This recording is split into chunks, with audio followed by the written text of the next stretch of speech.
Fox News alert, the Director of National Intelligence, Tulsi Gabbard, releasing a bombshell report today that shows a conspiracy by a sitting president, Barack Obama, and his intel agencies to sabotage the president-elect, Donald Trump, brainwash the electorate, and undermine the legitimacy of an election.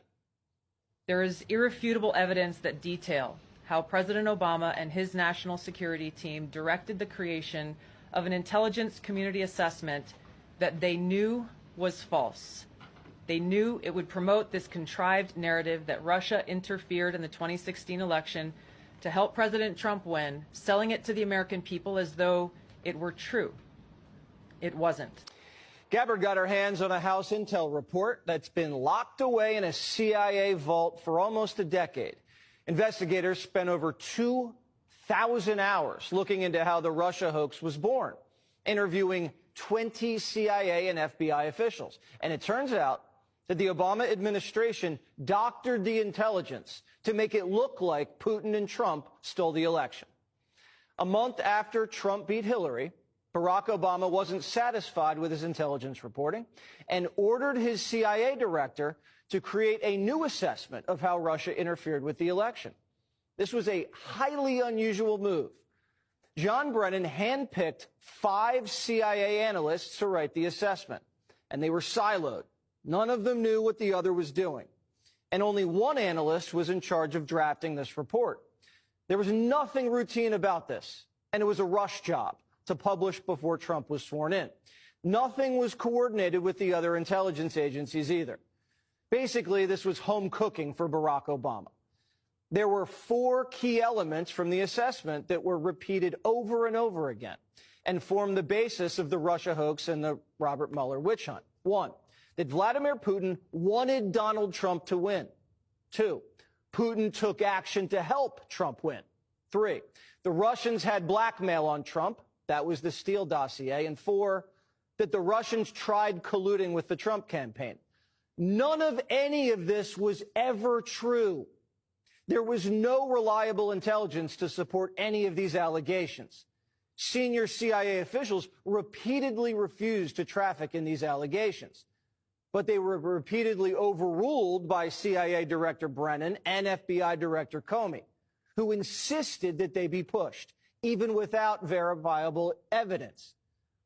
The Obama administration cherry-picked the intelligence, lied about their sources, misquoted sources, didn't corroborate their claims, suppressed intelligence that ran counter to their narratives, and even used anonymous internet postings. Rank-and-file CIA admitted what they were doing violated their own tradecraft standards. There was a massive pressure campaign that came right from the top. CIA analysts say they received unusual directives from political appointees, the CIA director, and Obama himself. This is how the Russia hoax was born. Donald Trump knows that the Russians helped him win in 2016. Putin hated Secretary Clinton so much that the flip side of that coin was he had a clear preference for the person running against the person he hated so much. It was Russia, in a very systematic way, tried to interfere in the election and to try to advance the prospects of Donald Trump being elected. This was such a malicious disinformation campaign perpetrated on the American people that at one point, 60% of Democrats believed the Russians hacked our voting machines to help Trump win the White House. What this report actually shows is that the Russians just wanted to create chaos and undermine Americans' faith in democracy. Solid intelligence suggested that Vladimir Putin didn't care who won. He had no preference. But like most people, expected Hillary to win and had a little docket of compromising dirt on her, dirt that he never released. Now, if Putin wanted Trump to win, why didn't Putin drop the dirt? There were high-level DNC emails that detailed evidence of Hillary's, quote, psycho-emotional problems, uncontrolled fits of anger, aggression, and cheerfulness, and that then Secretary Clinton was allegedly on a daily regimen of heavy tranquilizers. Then CIA Director Brennan and the intelligence community mischaracterized intelligence and relied on dubious substandard sources to create a contrived false narrative that Putin developed a quote-unquote clear preference for Trump. Now, if Clinton was on tranquilizers like the Russians believed, why didn't they leak it to help Trump win? How credible was the information about Hillary Clinton's power? All I have seen is what the Intelligence Committee have reported through their investigation. I think the underlying point there is that we understand from intelligence what Russia said that they had. And the important point here is that if they were trying to influence the election, as President Obama and James Clapper and John Brennan, everybody said they were doing in order to support Donald Trump's election, they would have released the most damning of that information. Obama and his spy chiefs knew that Putin didn't prefer Trump over Hillary, but they cooked the intelligence to make it look like he did. Obama and his intel spies knew that Putin didn't collude with Trump and that he didn't even direct his people to help Trump win. But they put it out there anyway. In a sense, Barack Obama did exactly what Putin wanted, undermined Americans' faith in free and fair elections and caused chaos in our country. Barack Obama, the CIA, and the FBI were the ones doing what our enemy wanted.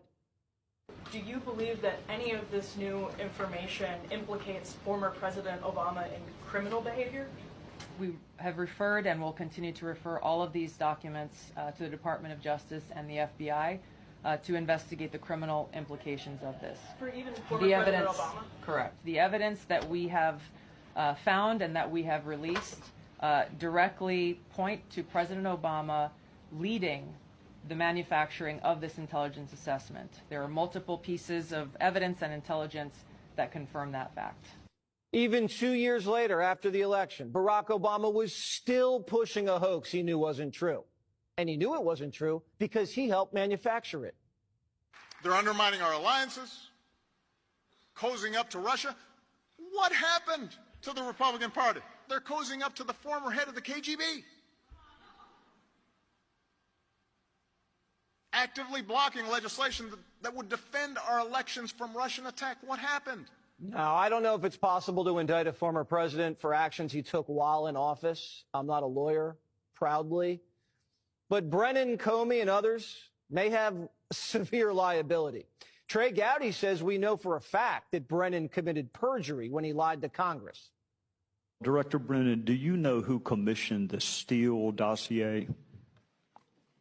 I don't. You know if the Bureau ever relied on the Steele dossier as part of any court filings, applications? I have no awareness. Did the CIA rely on it? No. Why not? Because we didn't. It wasn't part of the corpus of intelligence information that we had. It was not in any way used as a basis for the intelligence community assessment that was done. It was not. Well, that's a lie. Whatever happens to these guys is not revenge. It's accountability. And it's time for people to pay the price.